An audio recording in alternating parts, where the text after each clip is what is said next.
¿Cómo están? Muy buenas tardes. Buenas tardes a todos. Bien, comenzando.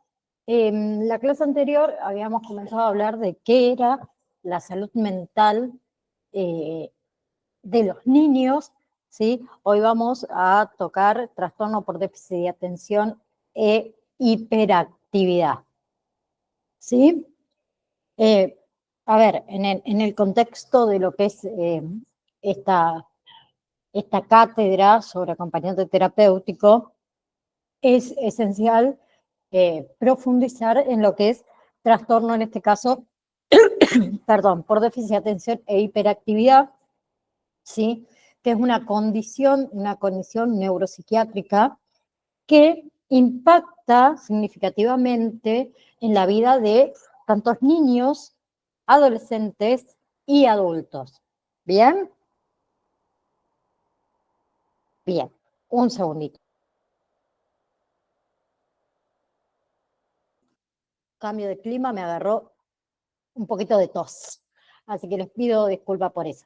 Bien, todo lo que es esta condición en realidad está caracterizada ¿por qué? Por dificultades. ¿Dificultades en dónde? En la atención, hiperactividad e impulsividad, ¿sí? Por eso es que requiere también de una comprensión por ahí un poquito completa por parte de los profesionales para poder brindar un buen acompañamiento terapéutico que sea efectivo y que sea compasivo.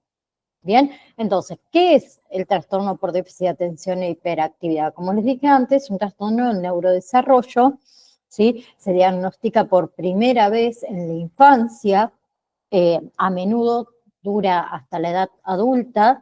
Sin embargo, hay algunas personas que no se les diagnostica el trastorno hasta que son adultos, ¿sí? ¿Y qué implica el TDAH? Tener problemas para prestar atención, que sería la falta de atención, tener problemas para controlar lo que son las conductas impulsivas, que sería la impulsividad, y ser demasiado activo, que ahí estamos hablando, perdón, de hiperactividad, ¿sí? ¿Y cuáles son los tipos de trastorno por déficit de atención e hiperactividad? En realidad existen tres tipos principales de TDAH, ¿sí? Tenemos el predominante desatento, ¿sí? También tenemos el predominante hiperactivo impulsivo y tenemos el combinado.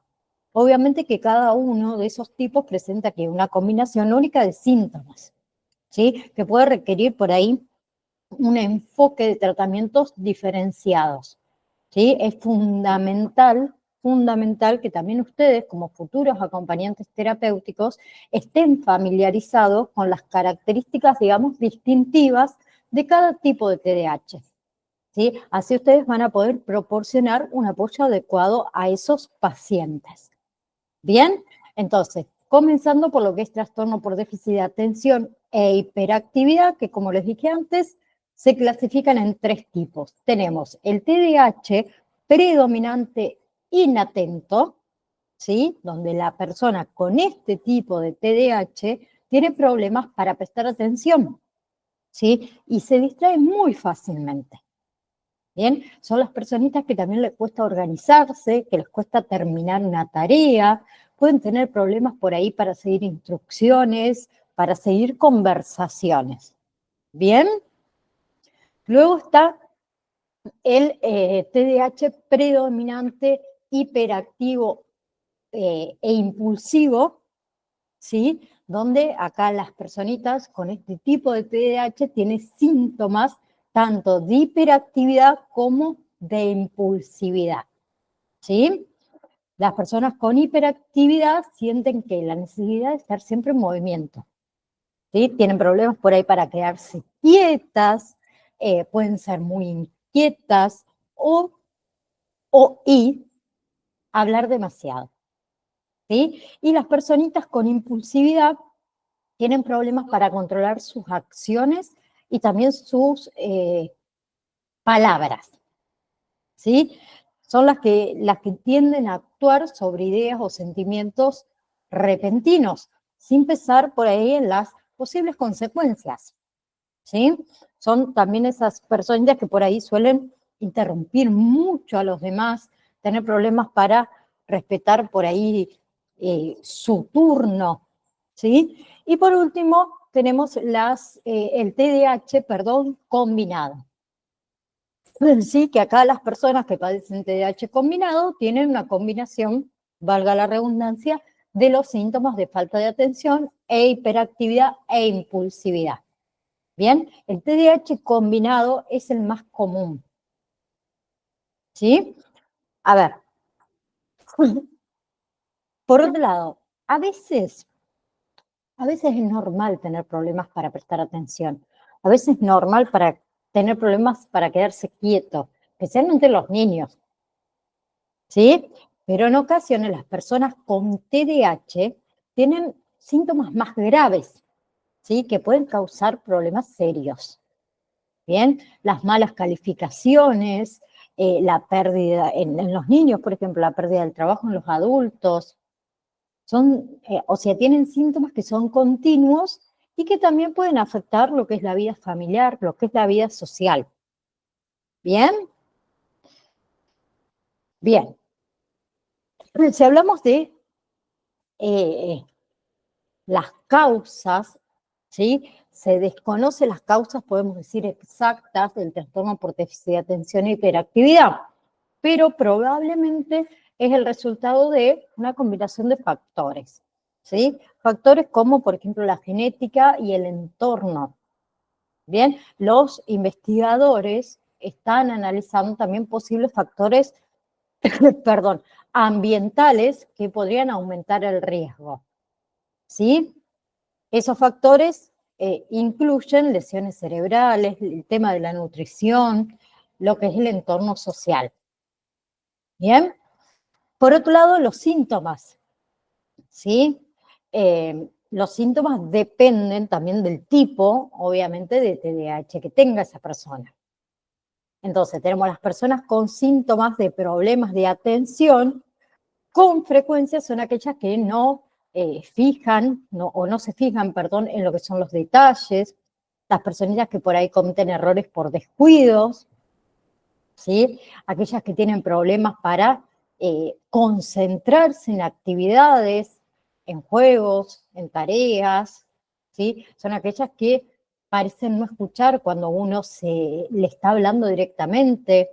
A ellos les resulta muy difícil el tema de seguir instrucciones, de terminar una tarea o empezar una tarea, ¿sí? ¿Por qué?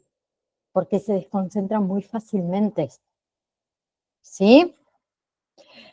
Tienen problemas para organizarse, mantener, digamos, todas sus pertenencias en orden, tienen problemas para administrar el tiempo, ellos evitan realizar por ahí tareas que requieran largos periodos de esfuerzo mental, ¿sí? Algo que también suele pasar mucho es el tema de perder artículos importantes. Libros, cuadernos, cartuchera, billetera, llaves, anteojos, celular, ¿sí? Y olvidan hacer las actividades diarias.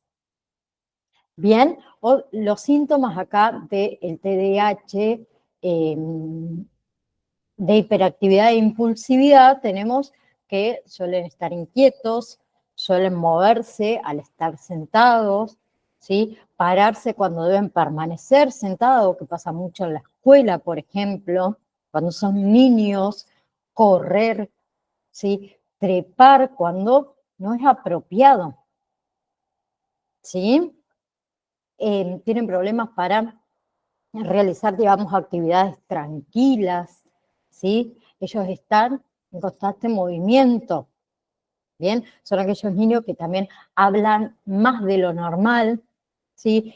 Que dan respuestas bruscas antes de que uno complete las preguntas, tienen problemas por ahí para esperar su turno, ¿sí? Les causa ansiedad, ¿sí? Son los que interrumpen a los demás durante los juegos, durante las conversaciones, ¿sí? Y si hablamos de las personas con TDAH combinado, obviamente que muestran la mezcla de estos síntomas, tanto de falta de atención como de hiperactividad e impulsividad. ¿Bien? Bien. Entonces, ¿cómo, digamos, se diagnostica, ¿sí?, el trastorno por déficit de atención e hiperactividad? ¿Sí? Porque en realidad no existe una prueba única para diagnosticar el TDAH. ¿Sí? Uno de los pasos, por ejemplo, del proceso para diagnosticar implica realizar un examen físico. ¿Sí? Ahí se incluyen pruebas, por ejemplo, de visión, se incluye prueba de audición, tanto para los niños como para los adultos, ¿sí? Y se hacen otros exámenes, digamos, para descartar otro problema con síntomas muy parecidos al trastorno por déficit de atención e hiperactividad. ¿Sí? Otros síntomas similares, por ejemplo, podemos incluir la ansiedad, la depresión, la dificultad para dormir y ciertos tipos de problemas de aprendizaje. Bien, todo ese proceso del diagnóstico también implica que un historial médico completo y todo lo que son antecedentes familiares, ¿sí? Generalmente que se incluye el uso de listas de verificación de síntomas del trastorno por déficit de atención y hiperactividad. También se pueden incluir cuestionarios o preguntas de entrevistas que están estandarizados, que esas herramientas tienen que escalas de clasificación, ¿sí? No, clasificación no, calificación, ¿sí? El sistema de puntuación. Bien, eso va a ayudar al profesional de la salud, en este caso, a ver los síntomas, ¿sí? Y los antecedentes de esta personita, si es que se ajustan dentro del diagnóstico del TDAH, ¿sí? Entonces, para hacer un diagnóstico, el profesional de la salud debe encontrar todas estas cositas que yo les voy a nombrar ahora, ¿sí? Primero que nada, varios síntomas del trastorno por déficit de atención y hiperactividad que comiencen antes de los 12 años, ¿sí? Tiene que encontrar varios síntomas de falta de atención, ¿sí?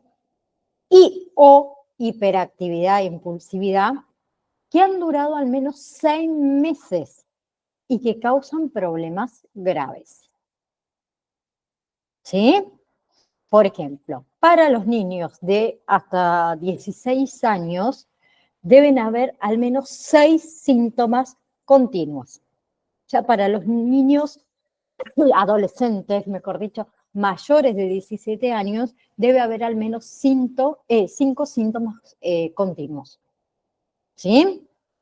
Todo lo que son los síntomas que ocurren en 2 o más entornos, por ejemplo, a ver, dentro de la casa, del hogar y en la escuela, ¿sí? Se tienen en cuenta. Síntomas que sean claramente que estos síntomas van a obstaculizar el buen funcionamiento en la escuela, en el trabajo, en lo que son las situaciones, digamos, sociales, y los síntomas no son, que no sean causados por otros trastornos de salud mental. ¿Bien? Ahora, sí, nosotros hablamos un poquito de lo que es el tratamiento o los tratamientos para lo que es trastorno por déficit de atención e hiperactividad, ¿sí? Como creo que muchas veces lo han escuchado nombrar o decir que no existe una cura para el trastorno por déficit de atención e hiperactividad, ¿sí? Lo que hacen los tratamientos es que van a ayudar o pueden ayudar a reducir los síntomas y a mejorar el funcionamiento. ¿Bien? Entonces, a ver, el TDAH, comúnmente, ¿cómo se trata? Por un lado, medicamentos, ¿sí? Por otro lado, psicoterapia. Bien, ahí podemos incluir también lo que es la terapia conductual, educación, capacitación para los padres, por ejemplo, para brindarles las habilidades, las estrategias para que ellos también puedan ayudar a sus hijos, ¿sí? Que es especialmente importante para los niños más pequeños recibir el apoyo y la ayuda de su familia. ¿Bien? Hay otros casos que hacen combinaciones de estos tratamientos, ¿sí? Pero, a ver, buenos planes de tratamientos incluyen esto de la vigilancia, del seguimiento, de la realización de cambios, si es que es necesario a lo largo de todo este camino, este recorrido. Bien, otra cosa importante, llevar un estilo de vida saludable. La alimentación sana, hacer ejercicios regulares, eso también ayuda a controlar los síntomas, ¿sí? Para los niños en edad escolar, el apoyo escolar también es sumamente importante. Ahí podemos incluir intervenciones conductuales, por ejemplo, en el aula. Bien, los planes de manejo del comportamiento, enseñarle al niño habilidades organizativas, habilidades de estudio, ¿sí? También se puede incluir todo lo que son adaptaciones, ¿sí? Asientos específicos en el aula, trabajo de clase reducido, tiempo adicional para hacer un trabajo, para hacer una prueba. ¿Bien? Bien.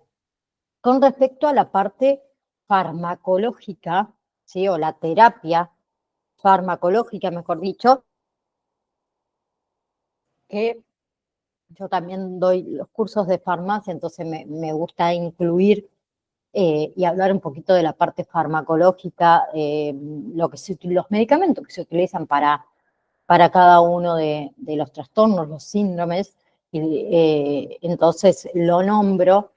Tenemos por un lado los estimulantes, que son el tipo, digamos, más común recetado de medicamentos para lo que es el TDAH.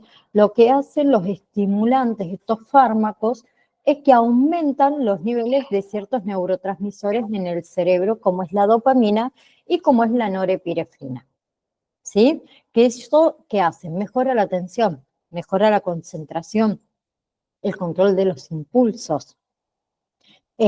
A ver, algunos ejemplos de medicamentos estimulantes, ¿sí? Tenemos, por ejemplo, las anfetaminas, ¿sí?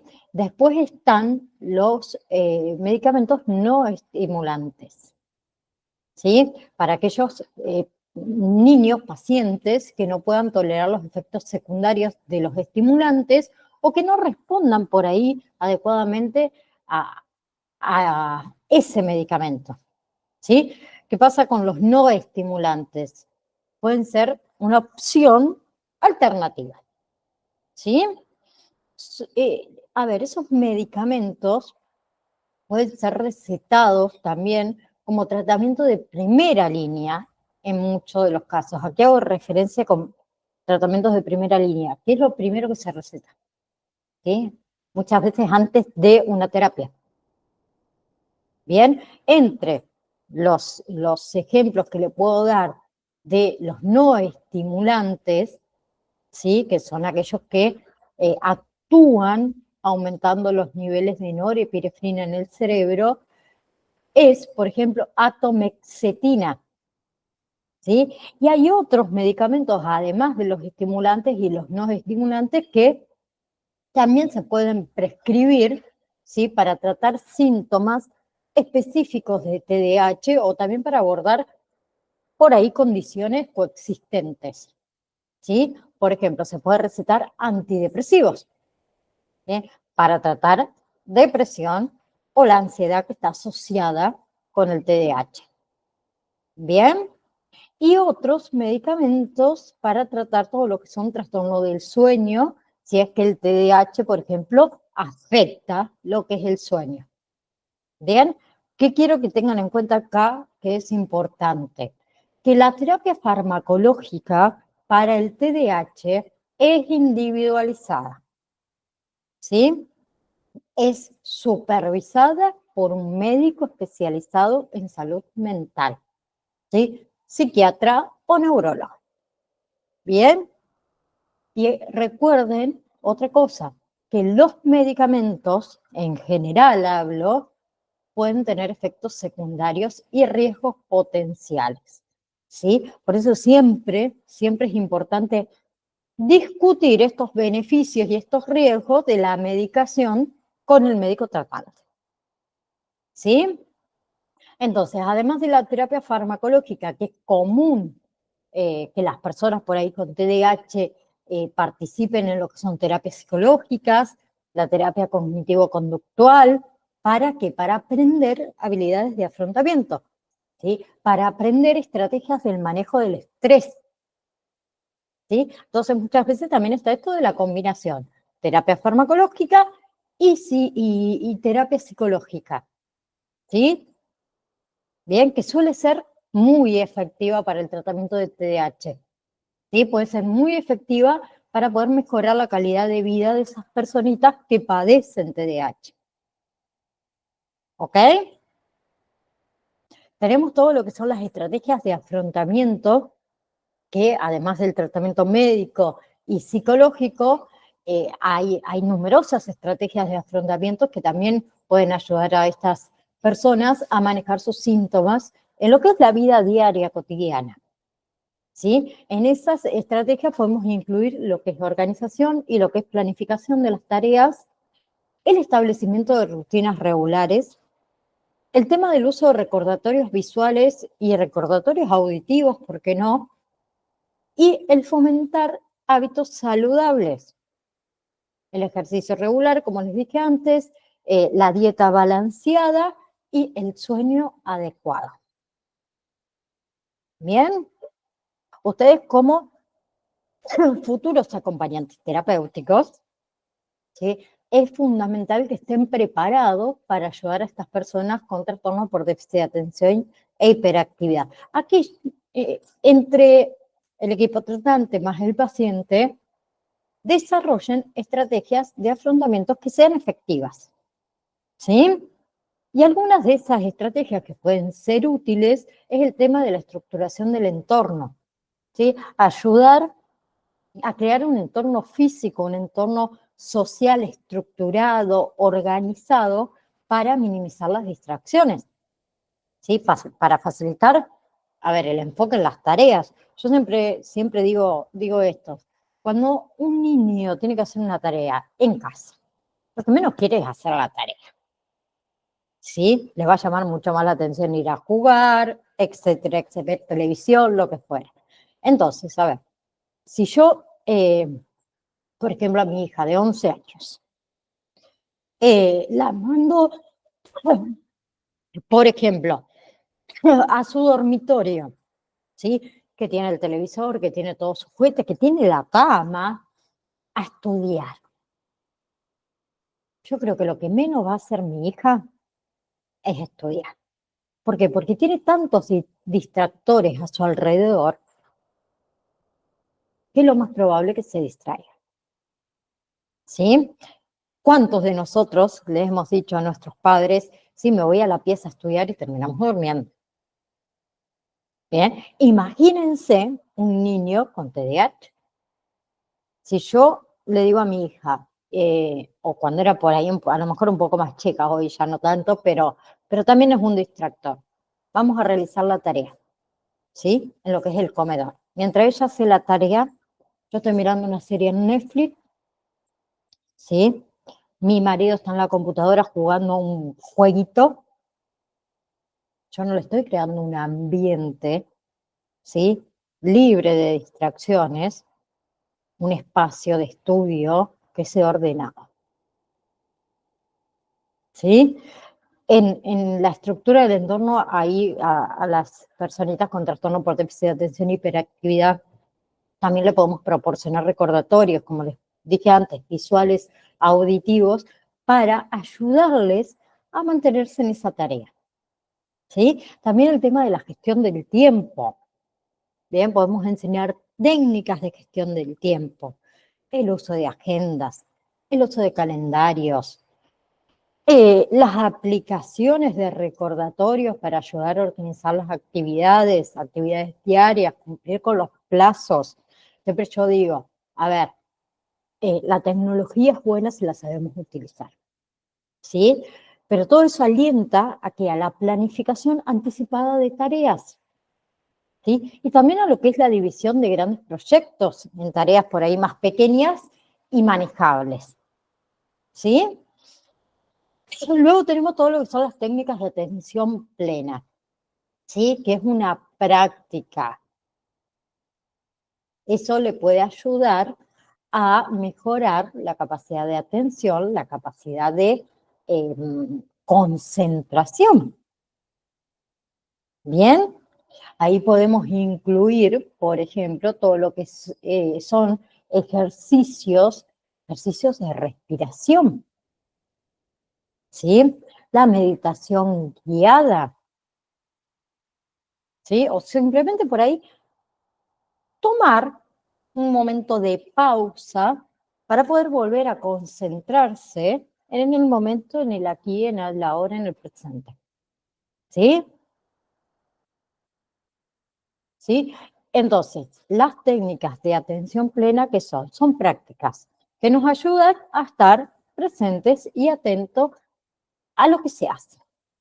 ¿Sí?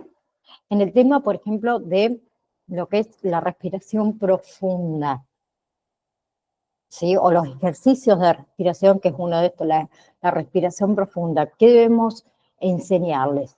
A inhalar por la nariz, a sostener el aire y exhalar por la boca, ¿sí? Es una técnica muy simple que se repite varias veces. Eso ayuda con la ansiedad, ¿sí? Otra cosa que ayuda es la exploración corporal, ¿sí? Prestar atención a nuestras sensaciones físicas de nuestro cuerpo. Bien, el tema de observar el entorno, prestar atención a los sonidos, a los olores, a los sabores, a las texturas, a lo que uno ve y percibe. ¿Sí? Bien. Luego tenemos lo que es el apoyo en lo que sería la organización. Sí, ofrecer apoyo y orientación en la organización, como les dije antes, de tareas, de actividades, ayudarle a priorizar las tareas según la importancia, según la urgencia, ¿sí? Y así desarrollar estrategias efectivas para iniciar y también para completar las tareas. Perdón, me estoy poniendo off porque me acabo de picar un mosquito o repelente para los mosquitos. Bien. ¿Sí? También el tema de técnicas de estudios que sean efectivas, ¿sí? Enseñar técnicas de estudio efectivas. A ver, por ejemplo, hay algunas personas que una de las técnicas que le puede ser efectiva es el tema del subrayado, ¿sí? Otra es la elaboración de los resúmenes. Otros, el uso de mnemotecnias o mnemotécnicas, ¿sí? A otros, por ejemplo, lo que es la práctica, podemos decir, de la autoevaluación, ¿sí? Va a depender obviamente de cada persona. Bien. Yo les nombré el uso de la mnemotecnia. La mnemotecnia. ¡Ay, no me sale ahora! Mnemotécnicas, ahí está. ¿Saben qué son? Son técnicas, ¿sí? De asociación, digamos, mental, ¿bien? Que nos ayudan a memorizar información, ¿sí? Bien, por ejemplo, formar, no sé, una palabra con las iniciales de los términos que nosotros por ahí requerimos recordar, por ejemplo, ¿sí?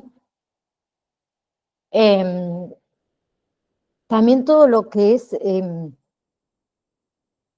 ay, se me fue, lo que es el desarrollo de habilidades de autorregulación, perdón, ¿sí? Ayudarles, digamos, a desarrollar habilidades de autorregulación. ¿Y a qué me refiero con autorregulación? Tanto la autorregulación emocional como la conductual. ¿Sí? Técnicas del manejo del estrés, resolución de problemas, toma de decisiones, ¿sí? Esto es fomentar la conciencia de las propias emociones y de la capacidad ¿para qué? Para regularlas a esas emociones de una manera saludable, ¿sí? Y algo que yo siempre digo, ¿cómo le voy a enseñar a un niño que tome conciencia de sus propias emociones si no le enseñé qué son las emociones? ¿Sí? ¿Cómo puedo decirle a un niño que me diga qué emoción está sintiendo si no conoce cuáles son las emociones? A los niños se les enseña cuáles son las emociones, ¿sí? Y para que lo sepan y para que lo investiguen también, hay dos tipos de emociones. Tenemos las emociones primarias, ¿sí? Y las emociones secundarias. Las emociones primarias son innatas y las emociones secundarias son adquiridas.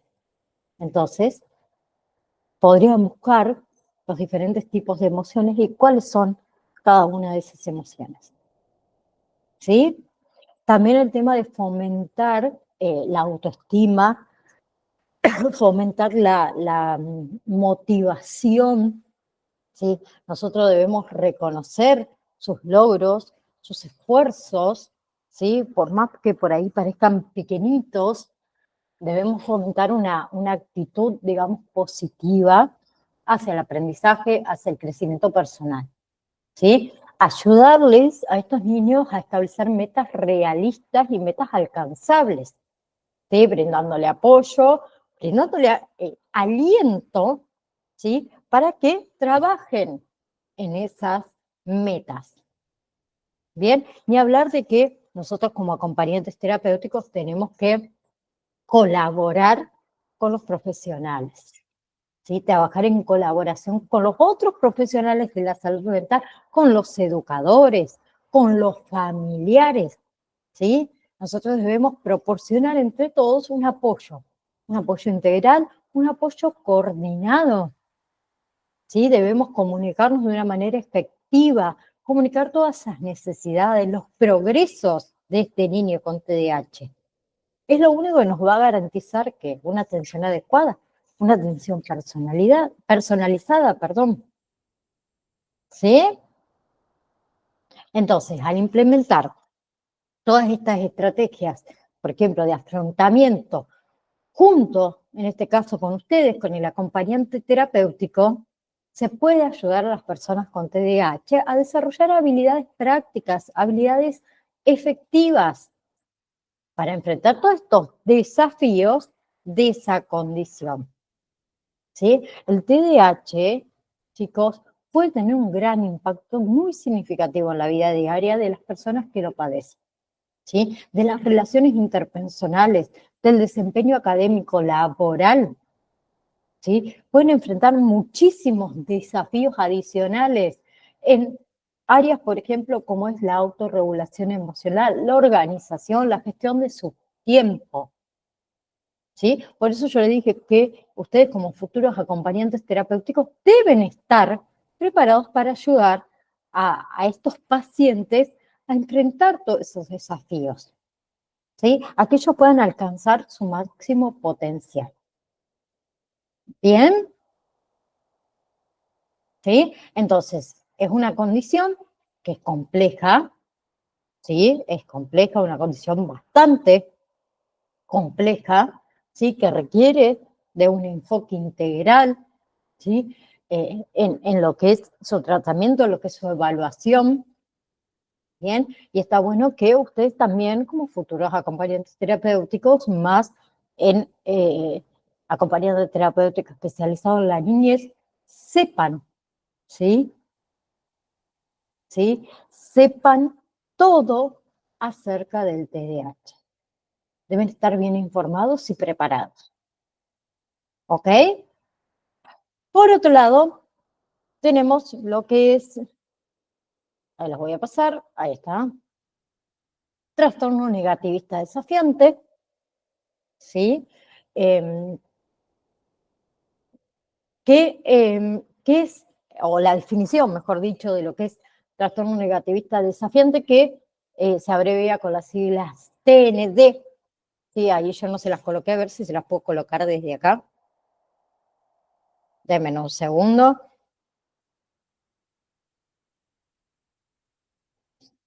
Me parece que sí puedo hacer modificaciones en el Power. Ah, me quedó en negro, pues. Vamos a ponerlo en azul. Ahí está. Ay, ay.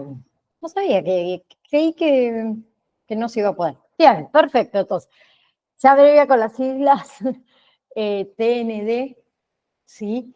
Es un trastorno del comportamiento. Bien, está caracterizado ¿por qué? Por un patrón persistente de comportamientos desafiantes, comportamientos hostiles y comportamientos, podemos decir, desobedientes hacia las figuras de autoridad. Pueden ser los padres, los maestros, ¿sí? O cualquier otra figura de autoridad, los médicos, ¿sí?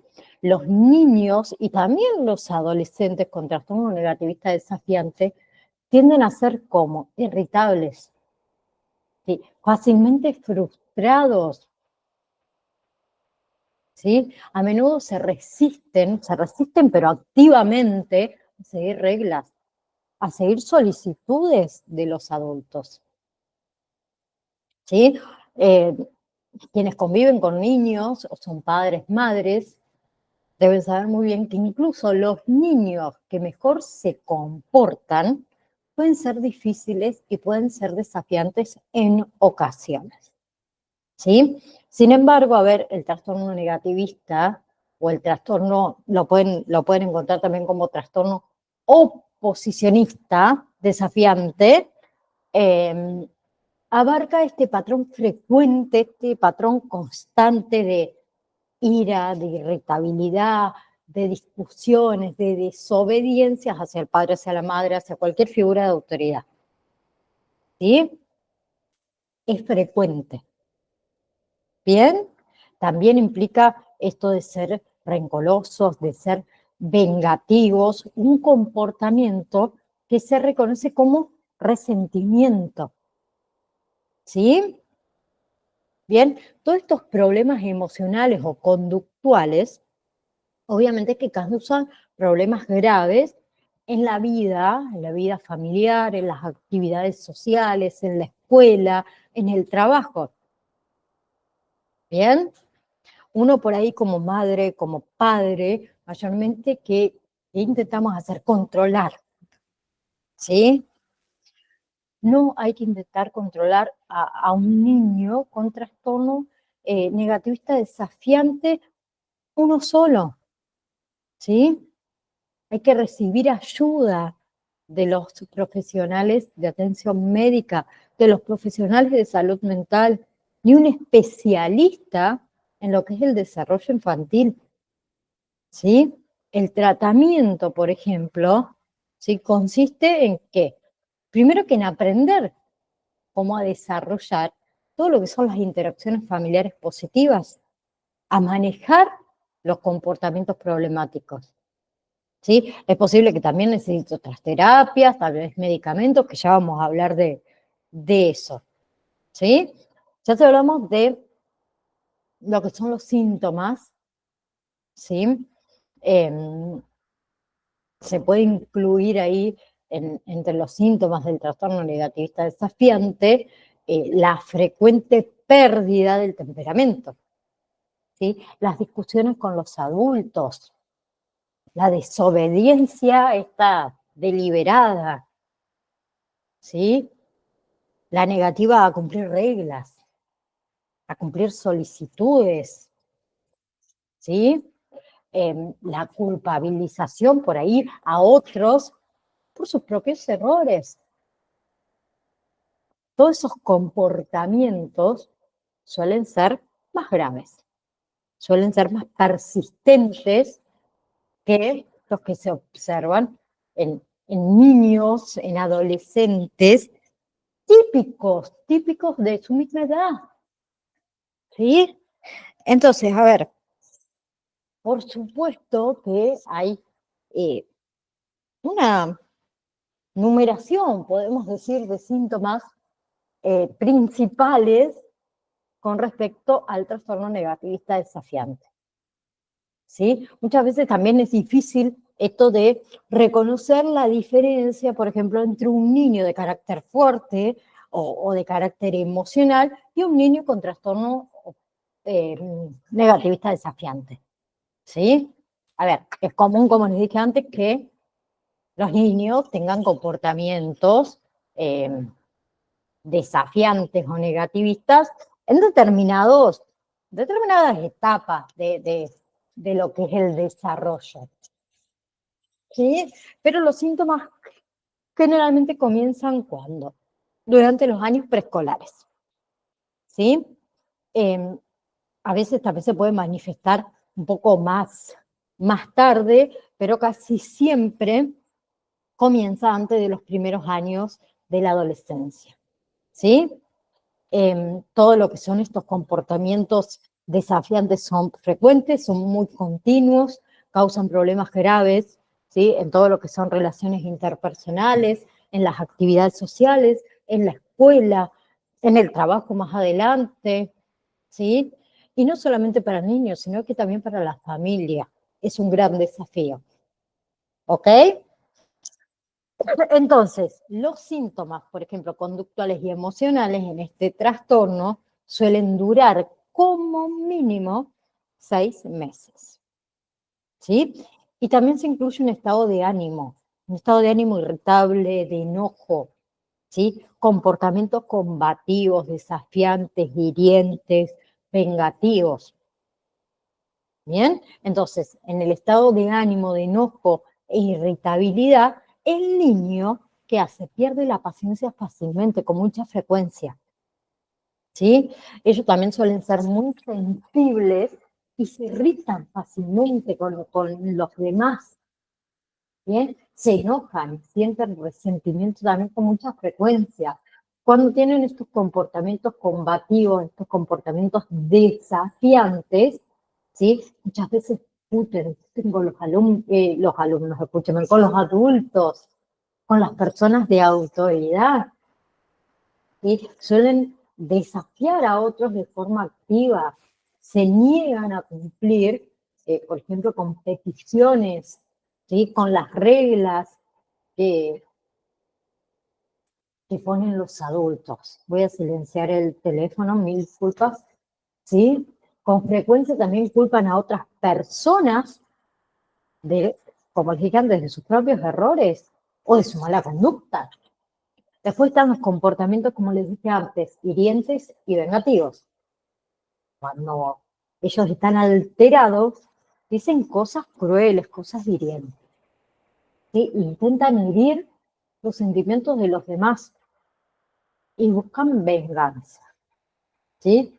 Eso se conoce como actitudes vengativas. ¿Bien? Muestran comportamientos vengativos y esos comportamientos como mínimo son 2 veces en los últimos 6 meses. ¿Sí? Está bien, el trastorno negativista desafiante puede ser leve, moderado o grave. El leve, ahí los síntomas se presentan en un solo entorno, por ejemplo, a ver, solamente en la casa, en la escuela, con los compañeros, en el trabajo. Moderado es cuando algunos síntomas se dan al menos en 2 entornos. ¿Sí? Ejemplo, el hogar y la escuela. Y el grave es cuando esos síntomas se presentan en 3 o más entornos. ¿Bien? Con los compañeros, en la escuela y en casa. ¿Sí? Bien, también en algunos niños es muy posible que los síntomas primero se noten solamente dentro de casa, del hogar. ¿Sí? Con el tiempo, ese comportamiento, digamos, problemático puede trasladarse a otros entornos. ¿Sí? La escuela, la actividad social, con los amigos. ¿Bien? Entonces, ¿qué pasa? Si todos esos síntomas son persistentes, ¿sí? Si todos esos síntomas interfieren con la vida diaria de este niño, de este adolescente, ¿sí? Todas sus relaciones interpersonales también se van a quebrantar. Muchas veces hasta su desempeño académico recae. Por eso es importante tener un diagnóstico que sea preciso del trastorno negativista desafiante. ¿Sí? Tiene síntomas que suelen ser muy consistentes, ¿sí? Son síntomas que persisten durante un periodo de tiempo prolongado, ¿bien? Y que no son atribuibles a otras condiciones médicas o psiquiátricas, ¿sí? Ya te hablamos de, por ejemplo, lo que son las causas, ¿sí? Las causas exactas no están al 100%, pero ahí podemos incluir todo lo que es la genética, ¿sí? La personalidad o digamos el carácter natural de un niño o el temperamento puede contribuir al desarrollo de este trastorno, ¿sí? Y también todo lo que es la diferencia entre, las diferencias, digamos, en la forma en que funcionan los nervios y el cerebro, que también puede influir, ¿sí? También el entorno, todo lo que son los problemas de crianza, que puede implicar, por ejemplo, una falta de supervisión, de disciplina, o disciplina incoherente o estricta, ¿sí? Maltrato, descuido, también eso puede contribuir a el trastorno negativista desafiante, ¿sí? Entonces, entre los factores de riesgo, bien, es posible el tema del temperamento, ¿sí?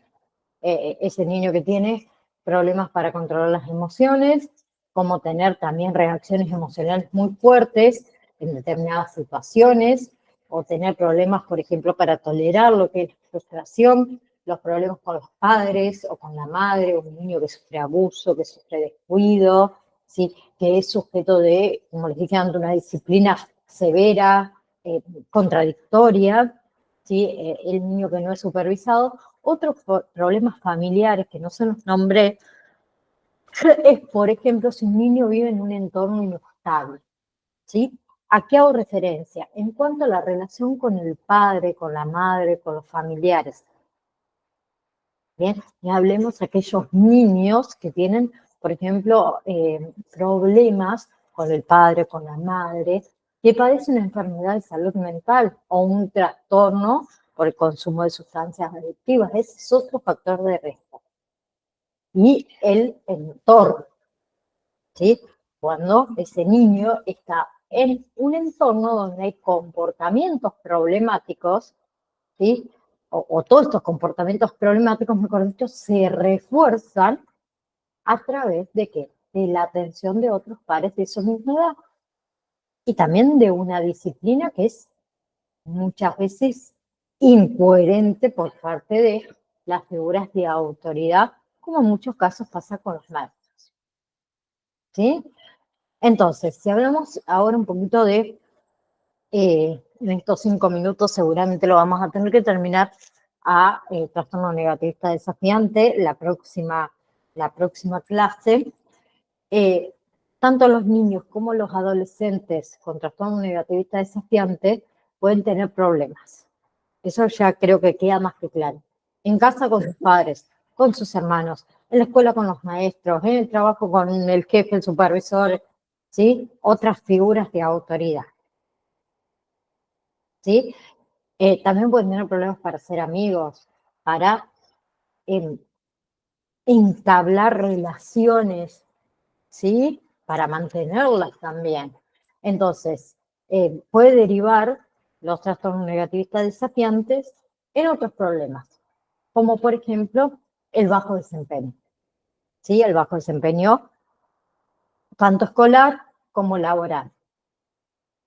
Problemas legales, todo lo que es conductas antisociales, ¿bien? Problemas para controlar los impulsos, ¿sí? Trastorno por consumo de sustancias adictivas y el suicidio, ¿sí? O los intentos de suicidio, ¿sí?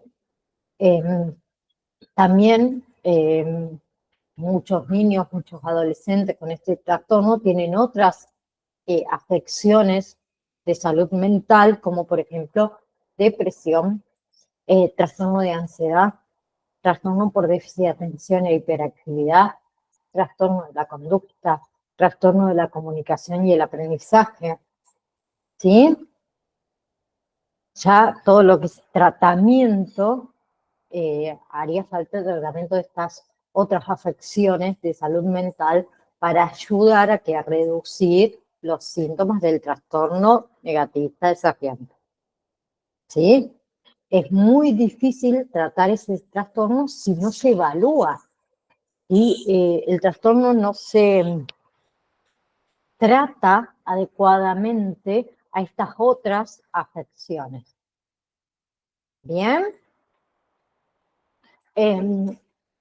Para lo que es tratamiento, ¿sí? Tenemos todo lo que es, como es la parte farmacológica, ¿sí? Que en algunos casos se considera uno de los enfoques de este tratamiento, ¿sí? Especialmente si esos síntomas ya son muy graves, son persistentes, ¿sí? Y que no responde el niño adecuadamente a las intervenciones psicosociales, ¿sí? Tenemos todo lo que es el tratamiento farmacológico, como se utilizan, por ejemplo, los estabilizadores del estado de ánimo. Sí, hay algunos medicamentos que son utilizados para tratar el trastorno del estado de ánimo, como es el trastorno, por ejemplo, bipolar, ¿sí? Que pueden ser muy, muy útiles en el tratamiento del trastorno negativista desafiante. Especialmente, más que nada, si hay síntomas como el síntoma de irritabilidad, cambios del humor, que son muy significativos. ¿Bien? ¿Qué hacen los estabilizadores del estado de ánimo? Ahí tenemos, por ejemplo, lo que es el litio, como es el ácido también valproico, que pueden ayudar a reducir la impulsividad, la agresividad, ¿sí? Bien, bien, los estallidos. Luego tenemos, por ejemplo, otro que también se utiliza, son los antipsicóticos, ¿sí? En síntomas graves ya del trastorno negativista desafiante, como por ejemplo ya cuando hay agresión física, cuando hay comportamientos, digamos, violentos, ¿sí? Ahí se puede prescribir, en este caso, antipsicóticos para controlar esos síntomas, ¿sí? Tenemos, por ejemplo, los antipsicóticos atípicos, como es, por ejemplo, la risperidona o la olanzapina, que son efectivos para reducir la irritabilidad, la agresión y la explosividad emocional en algunos niños o individuos en general con trastorno negativista desafiante, ¿sí? Por otro lado, tenemos los antidepresivos, ¿sí? Que también en ocasiones se pueden prescribir para tratar síntomas también asociados con el trastorno negativista desafiante, como por ejemplo la irritabilidad crónica, la disfunción emocional, que hacen los antidepresivos. Ayudan a estabilizar el estado de ánimo, ¿sí? Ayudan a mejorar la regulación emocional en algunos casos también, ¿sí? Ni hablemos cuando hay síntomas de depresión coexistente. Bien, ¿qué quiero que quede claro y tengan en cuenta? Que el uso de medicamentos en el tratamiento es individualizado, es supervisado. ¿Por qué siempre recalco esto de individualizado? Que también se lo digo mucho a mis alumnos de farmacia. A ver, el medicamento que a mí me sirve y a mí me hace bien, no significa que a la otra persona le genere lo mismo, ¿sí? Imagínense para un trastorno de salud mental. Debe ser supervisado siempre por un profesional, ¿sí? Como un psiquiatra. Bien, tiene riesgos potenciales, todo medicamento tiene efectos secundarios. ¿Sí? Y no todos los individuos nos beneficiamos del tratamiento farmacológico. Bien, próxima clase vamos a hablar obviamente del papel del acompañante terapéutico en lo que es trastorno negativista desafiante, que todavía no lo hemos terminado, y obviamente que vamos a ir siguiendo con los demás trastornos y síndromes. ¿Sí? Que tengan una hermosa, o el resto de semana, porque ya mañana es jueves, viernes, sábado, domingo. Nos vemos, si Dios quiere, la próxima clase. Les mando un saludo enorme a cada uno de ustedes. Así que, chau, chau. Nos estamos viendo. Un beso.